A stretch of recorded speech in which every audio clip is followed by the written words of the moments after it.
podcast is part of the Sports Social Podcast Network.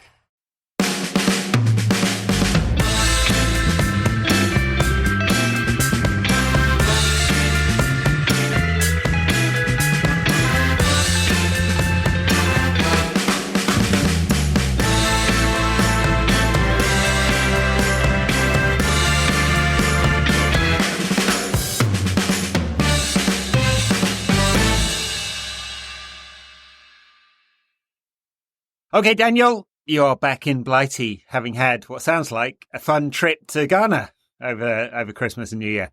Chada. Yes, it is. I mean, it's almost embarrassing how much I love going. I mean, it's so embarrassing. I can't believe I'm going to admit this. But it's so embarrassing that in the airport when we left in Accra and also when we landed in Heathrow, young people significantly younger than me came up to me and said, "I've seen you in the clubs," basically, and you're clearly having a better time than anyone else who's there. And I think, I mean, obviously, I'm like, yeah, Jewish uncle, like I am noticeable, but also, I guess, like, there is, like, you would have to try very hard to feel happier to be there than I do. So yeah, Ghana is obviously an awesome place, and for us, it's home. I mean, the people we we're friends with the hotel staff. They've watched our daughter grow up, and actually, I missed this, but one of the guys we know in the hotel, like, came and when we left, just came over to say goodbye and gave my daughter a motivational speech about him expecting to find out what she's up to when he's back in the village, and I wasn't there. Both my daughter and my wife were crying by the time he finished. And so I guess, like, those kinds of things, and I guess, yeah, my wife and I, with not real words I ever thought I'd speak, got to interview Black Sharif for The Guardian, and that was totally ridiculous privilege. So yeah. Very nice. It was good. I mean, I still got to watch the Nottingham Forest game, and what was the one? West Ham. Oh, and the one we won, the Villa one. Villa. West Ham and Villa. Yes, I did indeed enjoy those. Yeah. Not that good, actually, apart from when Villa decided to make it. How can we help this team win this game? Yeah. Let's camp on the halfway line and let the opposition bypass us. Yeah, it was strange tactics from Emery, that one, but yeah, the rest of it's not been very good, including United versus Wigan, which was not an awesome game of football. I mean, comfortable enough, I guess. We might struggle to fill half an hour's chat about this particular game. I mean, it's been a while since United played Wigan. Johnny, Johnny Evans played in the last game that we lost against Wigan. I went last night, and I was also at that one, the Sean Maloney game. That was a bad day. That was. Yeah, I remember we saw Scholes outside in his suit not that long. United did arrive not that long before kickoff because we saw them, and Scholes was in his suit, and then I think Cleverly played in that game, right, if I'm not mistaken, having not played in months and months. And it was one of those games where just shit went wrong, really. And I think we'd beaten Wigan in every single game that we'd played against them since they got promoted until that one. Yeah. But 08 and 09 away to Wigan were excellent. Yeah. Yeah, and then the Carabao Cup final before that, or whatever it was called in those days. Carling Cup?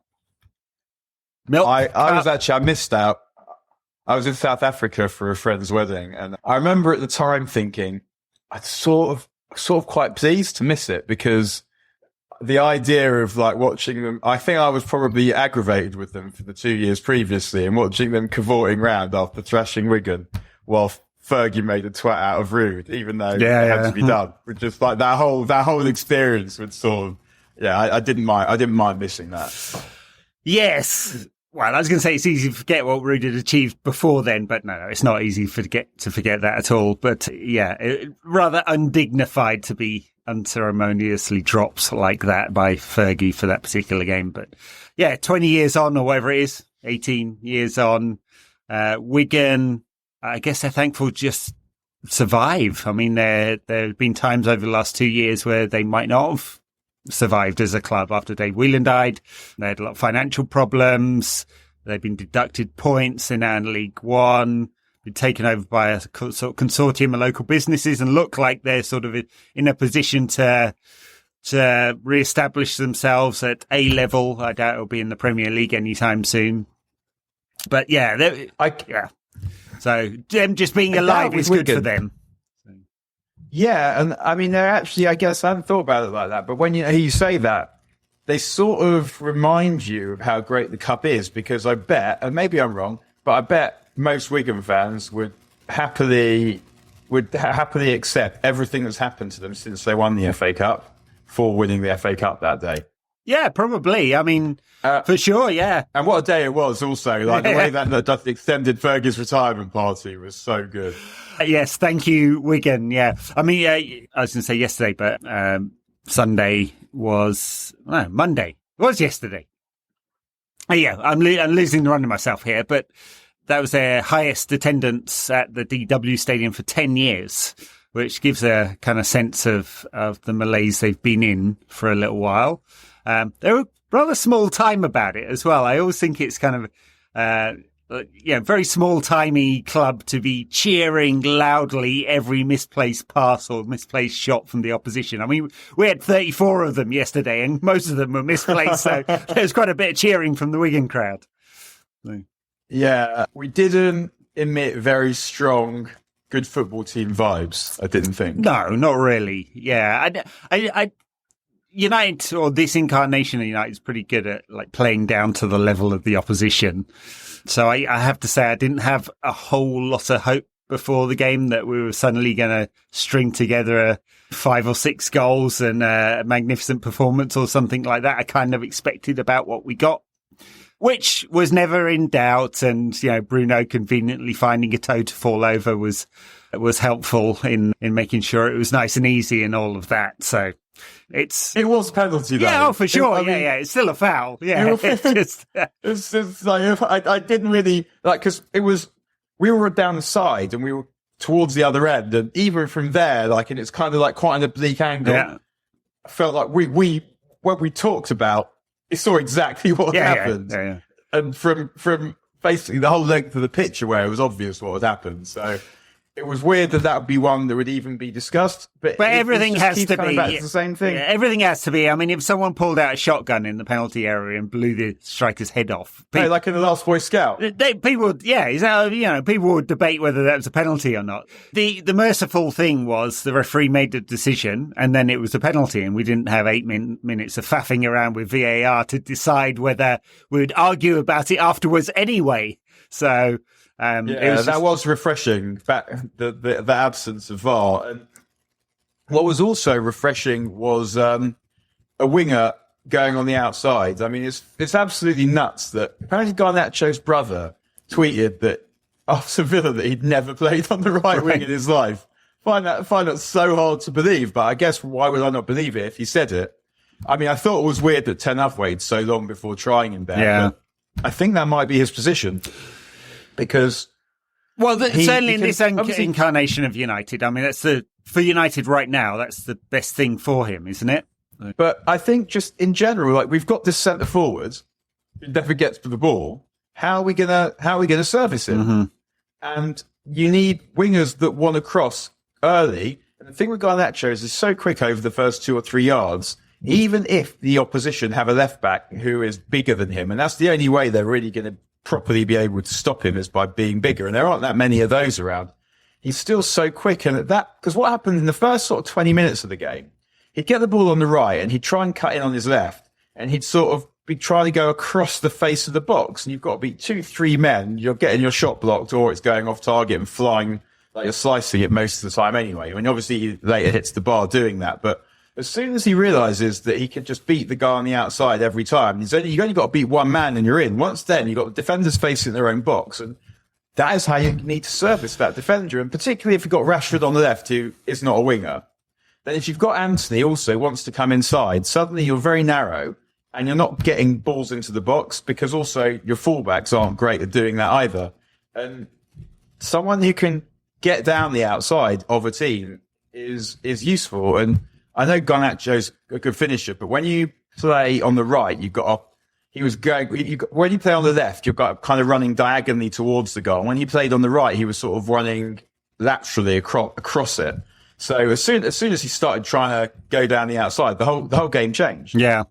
There's an interesting piece of data which I saw somewhere, and I can't remember where I saw it now, that amongst the top 6, 7, 8 clubs, something like 90-something% of all minutes of wide players now are inverted. Right, so there's very, very few. So play the minutes upside down. Yeah, that's it.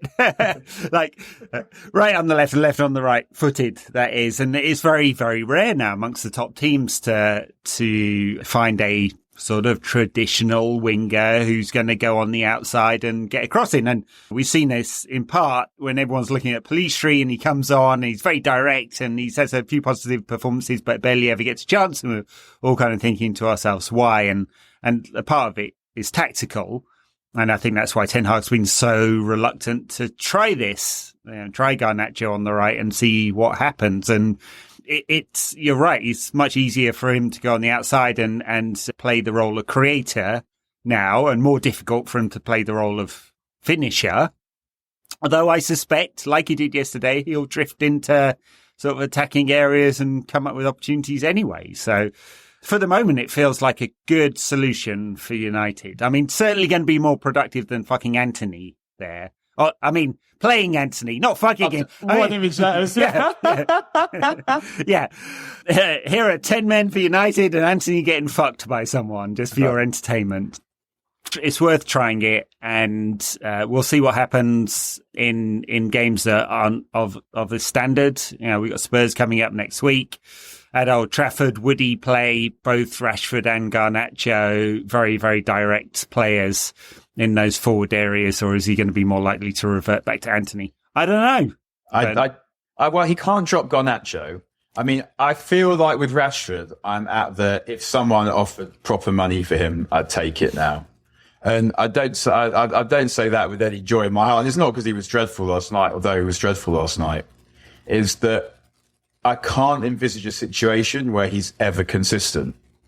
And then I think it's looked for a few years that his level is sort of the best second choice you could have, like best sort of utility forward you brought in, because he's also a good sub Rashford. But the money, if United could get good money for him, then that would probably be quite helpful. And I feel like I am I would take the money for him now. And the thing about Garnacho, coming back to it, is that they will have to make a decision really on what they think he's going to be in this team in the summer, because it's going to affect what they buy.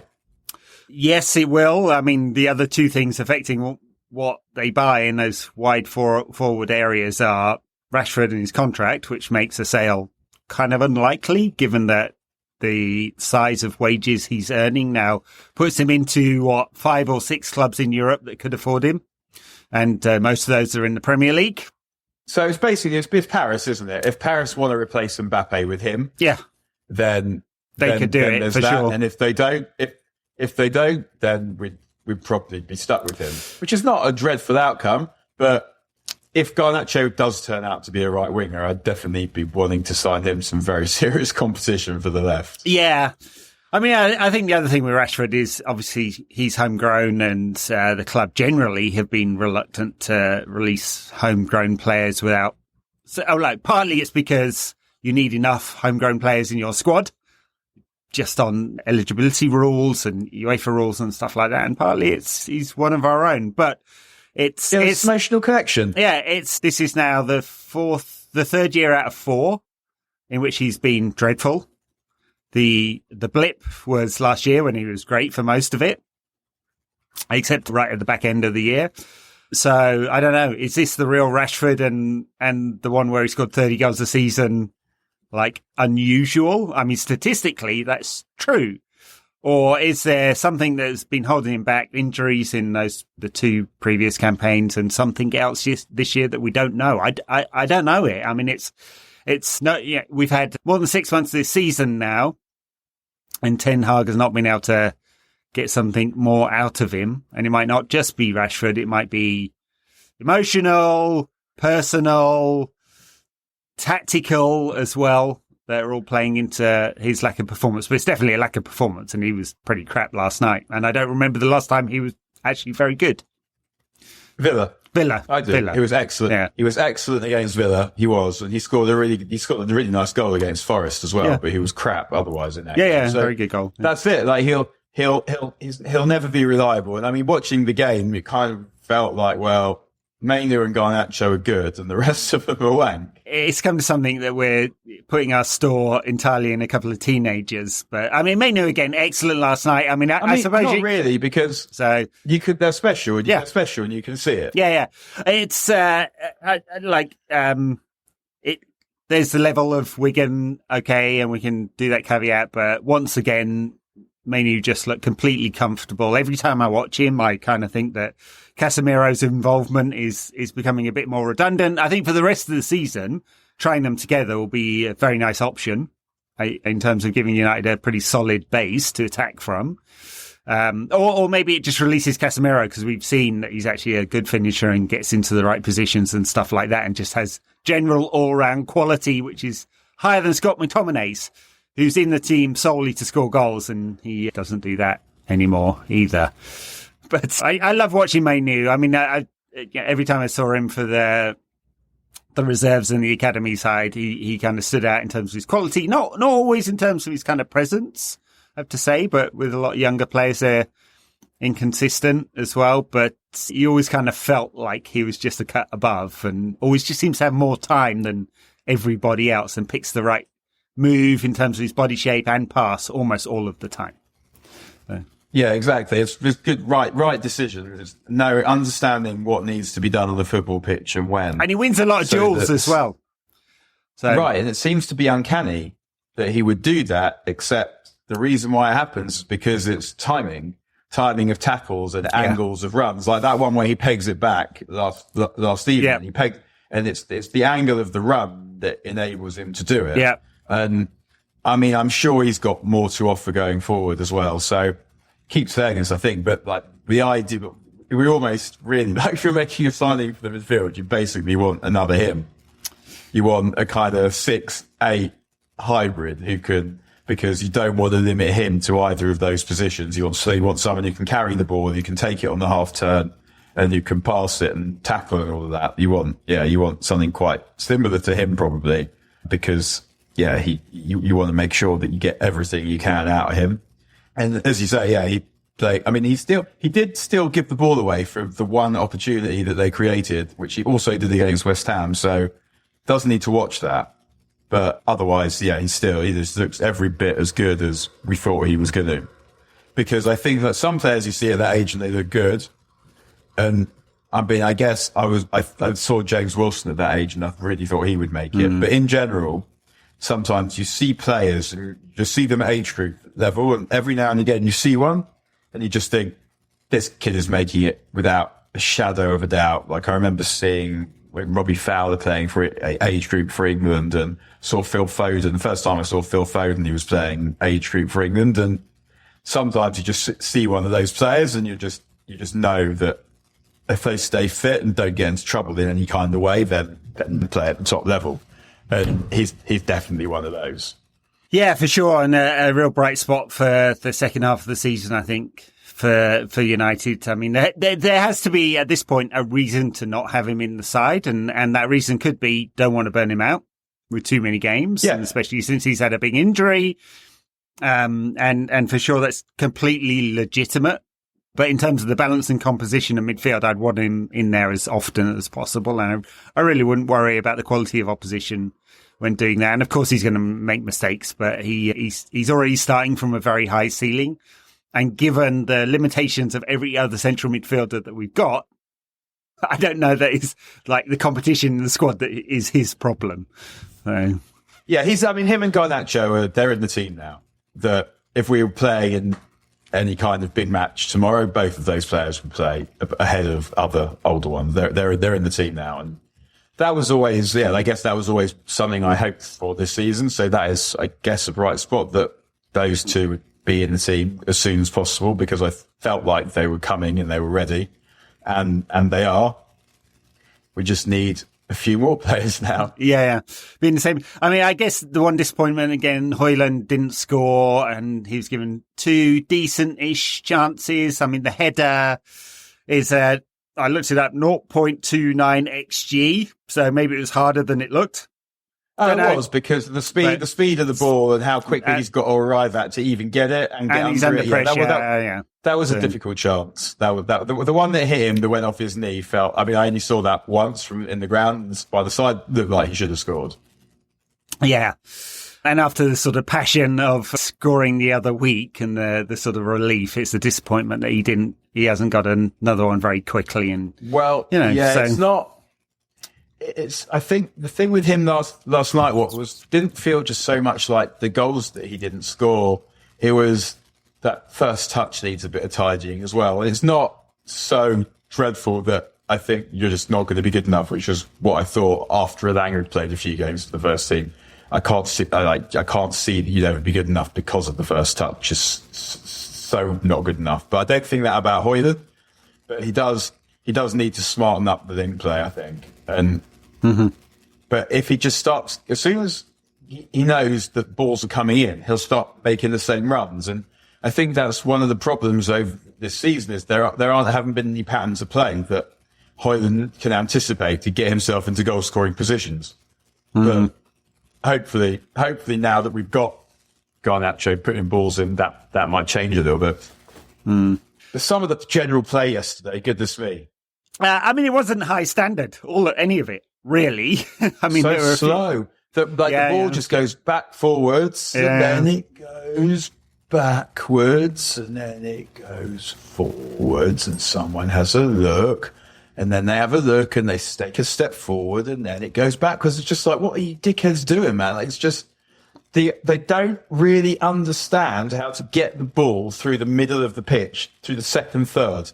Yes, well, they've had, no, you're right about that. It's actually the two faces there. So they've had trouble going from central defence into midfield. And a lot of that has had to do with Martinez being out. And he's has been back training for quite a lot of time, is now back in full group training. Not sure whether we'll see any of him against Spurs. If not, it may someone from the Mail, I think, said that he might play against Tottenham. All right. And that is going to make a big difference because he moves the ball quickly into midfield. And then, the link play between central midfield and Bruno and then Højlund is a problem. And it was a problem last night because Scott McTominay is getting in Højlund's zone all the fucking time. And I was like watching it going, what the fuck are you doing there, dude? That is not your role. And I just think he's one of the most inept. I'm just going to go off on a rant about him again. And I don't want to do it, but it's one of the most tactically inept footballers I've ever seen. And he has no place in this team whatsoever. Love you, Scott, for the goals you score now and again, but yeah. So I thought, like Bruno, in that phase of the game, Bruno was probably a bit too close to Højlund. Also, so Dalot, there was one moment in the second half where Dalot inverts and he gets a really good pass, but just instead of turning on it, he just sends it straight back where it came from. Because obviously if you've got your wingers high and wide, then one of your fullbacks will come into midfield, but then they have to be good on the ball. They have to know what to do. And they have to be, and we don't have any of that. We do not. No, especially not from fullback. If Luke Shaw's not in the team. It's kind of, I mean, he's back soon as well, isn't he? He is back soon. Yeah, I think it's the minor one. He'll probably be back against Spurs, apparently. And I don't know where Malacia is in terms of his fitness, but since they sent Sergio Reguilon back, they must be fairly confident that he's back soon enough, or they absolutely love man of the match, Diogo Dalot. Call back Fernandes. Well, yeah, although there's some talk about Benfica being interested in him. I don't know the truth of that. Fernandes has not been getting the side very often, and partly because the captain is his rival at left back. a little bit odd. Makes you question exactly how they make the choices about loans. Sometimes. Yeah, that's a smart loan. Yeah. What else do we say about it? Nothing to learn about this, really, other than United through. It's nice. It's been a while. It's nice that we've got an away game at a pub side next. Kind of looking forward to that. So I think we had Yeovil a few years back, and what was the one before that? I went to Yeovil. That was when it was just after Sanchez signed, I think. It was one of those games yes, where it was, Herrera scores a really nice goal, but you kind of feel a bit silly, like gooning over it because it's Yeovil. But it's the cup, and it's still special, I think. Yeah, it was nice to go, yeah. Yeah. I mean, it'll be a very difficult ticket, that, Newport or Eastleigh. There might be a few more at Newport because they've got a slightly bigger capacity, but Eastleigh is like 5,000. And I don't know whether you've seen the ground. It's kind of very lopsided ground with a couple of tiny little stands, a giant car park, and then the big, huge stand behind one goal. Very oddly constructed. But they are in the Vanarama, Eastleigh, and Newport are a division above, I think, aren't they? So, yes, that'll be fun. I'm not sure when that replay is, but I guess coming up next week. Next week, I guess, Tuesday or Wednesday next week. Yeah. Since United don't have many games in January, it's kind of good that we've got another one. Otherwise, you're going to lose any momentum we might have got.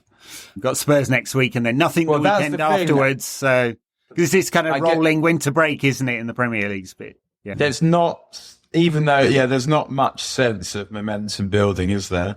No, I mean, you can't really go, hey, we smashed Wigan, therefore we get tons of confidence. I mean, the one good thing you'd say about it, it didn't even smash them. The one good thing you'd say about the Cup is Arsenal are out, Spurs and City play each other next. So there's we could easily lose another final to City or Liverpool. Yeah. Oh, God, thanks. I'll look forward to that. I suppose we haven't lost a Cup final to Liverpool for a good few years, right? Or any Cup game to Liverpool. Yeah, losing Cup final to Liverpool. Yeah. I mean, we've never lost an FA Cup final to Liverpool, so. No. Always nice to do something new. Yeah, let's not get there yet. I mean, I'm not sure how they're so close to the top, really. In fact, top. They do seem to be winging it. I can't see a way that team can win the league. I'm just waiting, as we do every year, for Manchester City to win 12 in a row or something like that. And for a team that's not been very consistent, they're surprisingly close to the top as well. Yeah, I mean, I guess I do. I guess I'm more willing to allow City to have 4 in a row at this point. I can't be doing with Liverpool, Klopp burnishing his legacy by taking a title off them and having rebuilt his team in a summer. It just... Yeah, I mean, and the thing is, ultimately, is that, no one really cares. Like, City is no one really talks about them, so it goes away much more quickly than if it would be Liverpool. That's very true, and I don't think we should put our store in Arsenal and tight trousers to win. We got away. Yeah. And we got away with the Liverpool one because they got the null and void season. Was the league that they won. Exactly, it didn't count. It actually wasn't even, and there were there was no massive party or anything, which is so really you're kind of thinking, well, what's the point? So we sort of got away with that one, and I don't feel like we need the celebrations that they didn't get to have in our lives. Maybe they will have Jordan Henderson back in time for that one, because Henderson apparently no longer wishes to fund the lifestyle of his grandkids. Multiple generations through Saudi wealth. Yeah. Apparently, he's not very enthusiastic about playing in front of about 2,000 people, and which did have me chuckling. Said that the players do not like the weather, the standard of the football, the fact they're confined to compounds, or the freedom allowed for their wives. So what did they think would happen? Exactly. Tremendous stuff. Yeah. All right. Well, that's Wigan and Scousers. I guess the other big news story this week is Jadon Sancho's on the verge of moving back. Yeah. He's going to throw his toys out the pram again. He's on the verge of a move back to Borussia Dortmund for a half a season long loan, which I guess is the best outcome we could get right now, short of Jadon grovelling back to Ten Hag and apologising profusely for his wrongdoings. That's it. I mean, it's not really even about that. I mean, it is about that, but I think I would have been trying to bin him off even if this hadn't happened. I feel like it's really difficult to go in 2-footed on anyone, I think, just because everyone's struggling with something and you don't know what he's got going on. Yeah. But at the same time, it is sometimes all right to say, I think you've been a bit of a tit here. And I think he's been a bit of a tit there. And I had enough of him long before this because he just doesn't play with the intensity required of a United player. And a few smart finishes and bits like soft feet touches and whatever aren't enough. And it's a shame because he's got a lot of talent. Yeah. And the best scenario for everyone involved is that he's great, which is going to be hard for him after 4 months off to suddenly turn it on. But he'll get into Dortmund, have a little bit of training before the winter break comes to a close. And the best scenario is that he plays really well and someone out there wants him. Or I guess the best case scenario for him is that Ten Hag gets sacked by Ineos in the summer. A new manager comes in that wants to work with him and gets a clean slate. But for United fans, I think he plays well at Dortmund and we can bin him off for a decent fee. If I'm Ineos, I think I don't care if I'm sacking the manager. I'm still saying I don't like the way that you behave.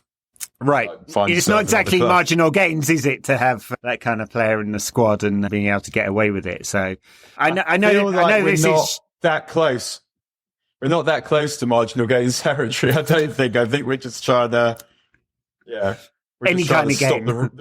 The raw sewage flooding the club currently. Yeah, we'll deal with like fucking Vicks inhalers and asthma later today. Asthma. Yeah, I'd like some of that EPO pouches to find their way to Carrington to sort out It would be great for the conspiracy theorist if the injury crisis suddenly cleared up as soon as Brailsford rocks up. I think that would be chef's kiss perfect. Right, but they'd just be sleeping on better pillows or something. Yeah, that'd be it. Yeah, I don't know. I mean, I can't say that him being involved with United fills me with a whole deal of glee. No, I mean, none of it should really. It's a very messy. It's a very messy situation. We've got it is not my choice of perfect owner, but it's better than what we had.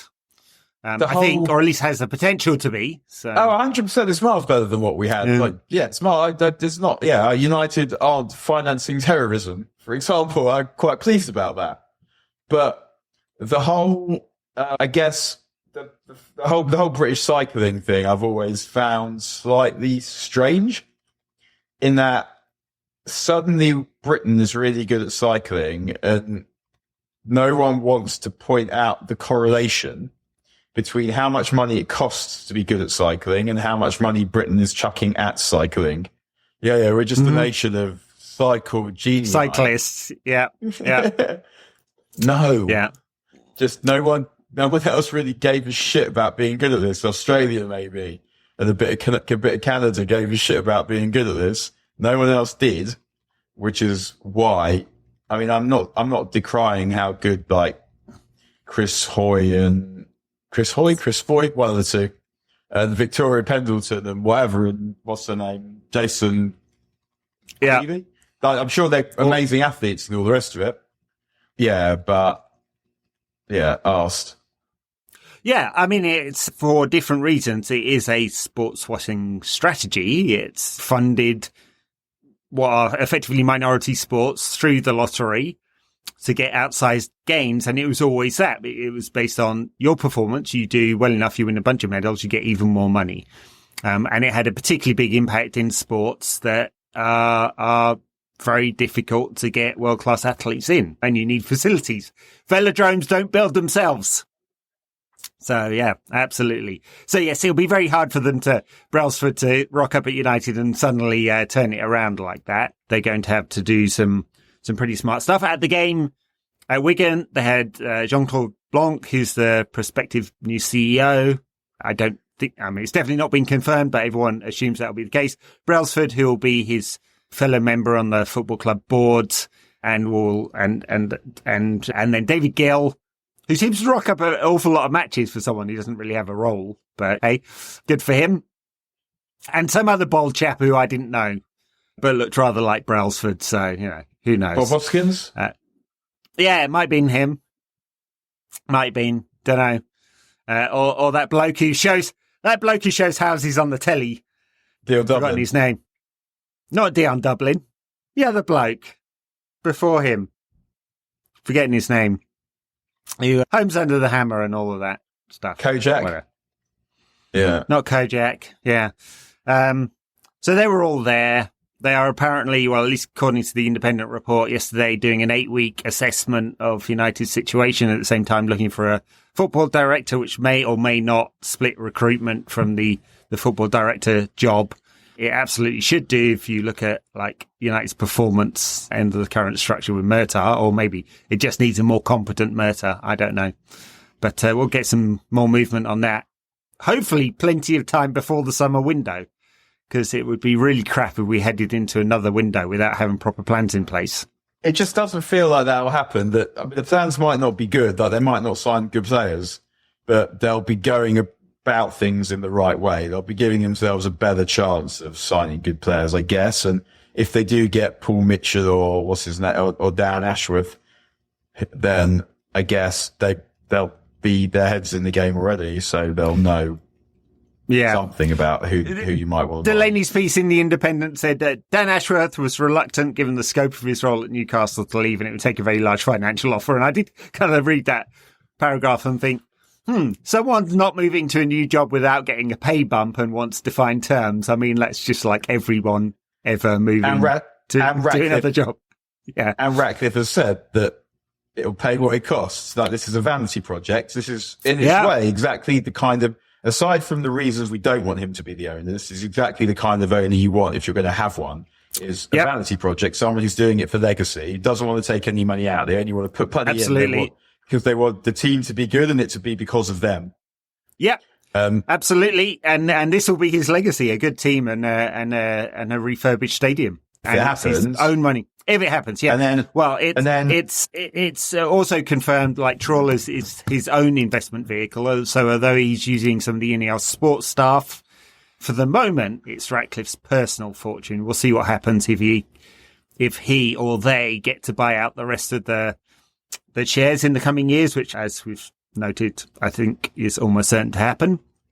So I guess it seems unlikely that Ashworth won't come if it is genuinely about the money, because although he works for Saudi, who could obviously beat whatever Ratcliffe, it's not going to be 75 billion pounds of some nuclear warheads. That's not going to be the chance of me. So whatever we bid, if he wants it won't be because of the money that he doesn't come, because there'll be a number that he'll say yes to, and presumably the lure of making United great again is quite a strong one for both suits and players, that if you make it good, then you'll be famous. Yeah. You'll be remembered. Yes. And the key thing, I think, as we're restructuring the squad right now with discussions about Rafa Varane, who's almost certainly leaving in the summer now, they haven't triggered that contract extension, and Casemiro, who I'm certain they take a fee for, any kind of fee, and Jadon Sancho, the 3 of the 5 highest earners there at the club, is starting to think more strategically about what the squad makeup looks like, as well as transfer strategy, and just starting to do sensible stuff. And this is the kind of basics that every serious club in Europe does, except for United, because we haven't been a serious club for some time. So, all important stuff. Yes. Yeah. All right. Anything else happened this week, news-wise? I don't think Tottenham at the weekend, I guess. Tottenham at the weekend, yeah, which is a real test, because, I mean, they've been up and down this year, haven't they? So I can't accept that is a good football team. Well, they're not really, at least not every week. So I feel like we owe them as well, because the way that we subsided in the second half there, having not blown them away in the first half as we should have done, sort of got their season going, and I want us to do something about that. Indeed, yes. And they're without some players, aren't they? Son's gone. Yeah, they've quite a long injury list. I don't know whether it's as long as United's, but yeah, they've had quite a long injury list, and they've had to bring in Timo Werner, who people were talking about moving to United at one stage. Yeah, that was quite relieving. Yeah, it really was. Like, the solution to our non-scoring forwards is to bring in a non-scoring forward. Yeah, he's not even in the Leipzig team these days. His career It's like the solution to the manager. It's like the solution to the manager without charisma, whose teams don't score, is to bring in Graham Potter instead. Oh God, jeez. Yes, I'm pretty sure that wouldn't happen. I don't know. Like, no, even I can't if see that. No, that won't happen. I don't think that'll happen either. I don't think it'll happen just because I don't think Potter, for all people, they may rate him in the Ineos team and he may have done a good job at certain levels. The scrutiny and the pressure that would come with becoming United manager, I think it'd eat him alive, wouldn't it?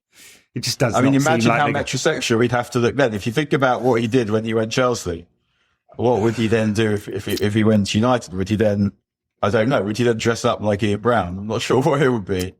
I mean, look, if he pulled the maracas out on the side of the pitch, I'd be fully up for it.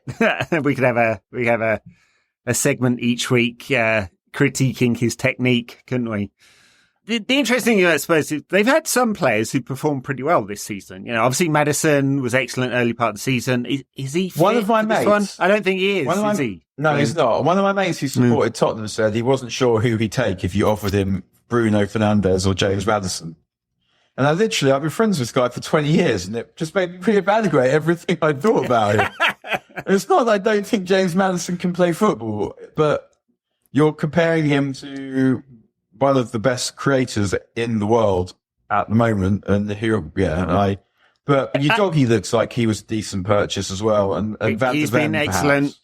Yeah, Van der Ven looks decent as well.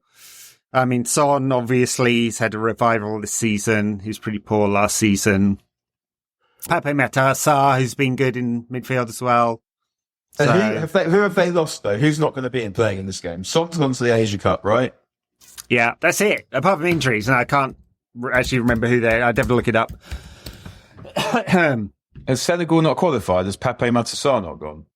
I assume he has. I think Senegal are in it, yeah. Yeah, he's in the squad. It's good. Bye. Yeah, like that. Once you're taking all these players out, we should actually fuck them up. I know that's. We don't fuck anyone up. I know it's a ridiculous thing to say. And it's funny actually because talking to mates about this on the way back from the game last night, that the only manager under post Fergie under whom we have fucked people up is Ole. Yeah, regularly as well. We did it quite a lot. Yeah. I mean, even if you take off the lockdown games. But yeah. I mean, it would be. So nice they've got Romero out, Perisic out, Maddison out, Solomon out, Bissouma, who's off at the AFCON, Sarr, Cup of Nations, and Son Asia Cup, and Bissouma's he'd be suspended anyway. Yeah, there you go. So they are missing some key players. There's no excuse. There's no excuse for not dealing with them. I mean, we might not, but there's no excuse for not sorting that one out at all. I am looking forward to Big Angie's post-match press conference after United have beaten them 1-0 through a controversial VAR effort. Because I do like his absolute commitment with Ange to saying mate at the end of every sentence. After every sentence, yeah. Every single sentence. It's picture perfect. It's like every Aussie cricketer's interview at the end of a test match defeat to England as well. Perfect. They like to also always start with look. Ricky Ponting in particular likes to start a sentence with look, yeah. Look, I mean, I can't remember if I said on here, I think I probably did, but I thought he was a good appointment for Tottenham, and he was someone I'd seen at Celtic and thought if you carry on going in this direction, you'd be someone I'd be interested in having at United, because I feel like you get tactical acumen with the kind of personality that can envelop a club and make people feel good about themselves and like they're part of something, in the same way that Klopp did it at Liverpool. He has done it at Tottenham, and they're not a good football team. And I don't know if it will fall apart and it'll just be, well, actually he's not any good, or if he'll just keep making them better until at some point he gets bored of not winning anything, gets a better job. Yeah, we'll see. All right. I think that's it. All right. Very good. Well, thanks for listening, everyone. We'll be back with some backers content for backers in a second, and then everyone else at the weekend. So, please.